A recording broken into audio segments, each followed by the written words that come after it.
Welcome to Watches with Dennis, and I'm going to change the battery and clean an Embassy by Guen Quartz watch today. So first thing I need to do is get this bracelet off of this watch.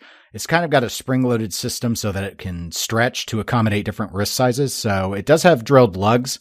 So I'm using my tool just to get those detached at this point so that we can have easy access to the case back of the watch where the battery is contained in the movement. So now that both of the bracelet pieces are removed, I'm cleaning some gunk out. I'm going to go ahead and let's flip this watch over. It's a snapback case back, so I'm using my knife to pry that open.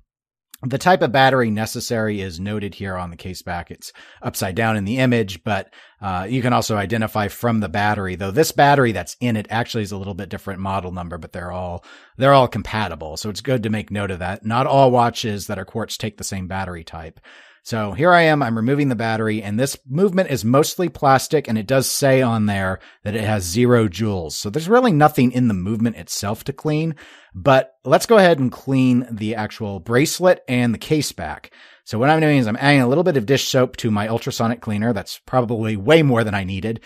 And I'm going to also add some hot water into the mix in order to help break up the dirt and get this going a little bit better.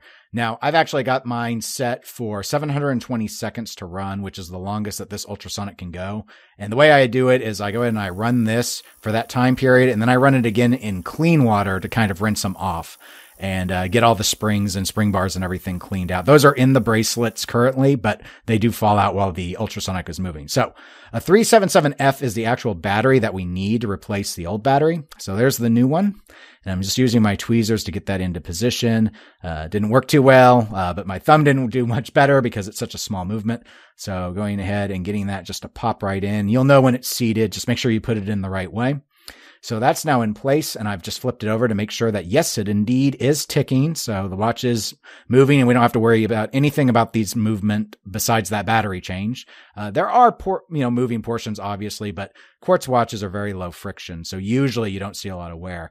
So now I'm just getting the case back in position, and I'm just snapping it back down. And so now the case back's on, and I'm going to clean the face of this watch. I couldn't throw it in the ultrasonic cleaner because it was going to get water on the movement. So I'm just using some dish soap on a toothbrush, and I didn't see any scratches or nicks in the crystal, so that looked good. I'm being gentle around the crown because this is probably not particularly water resistant given the snapback case.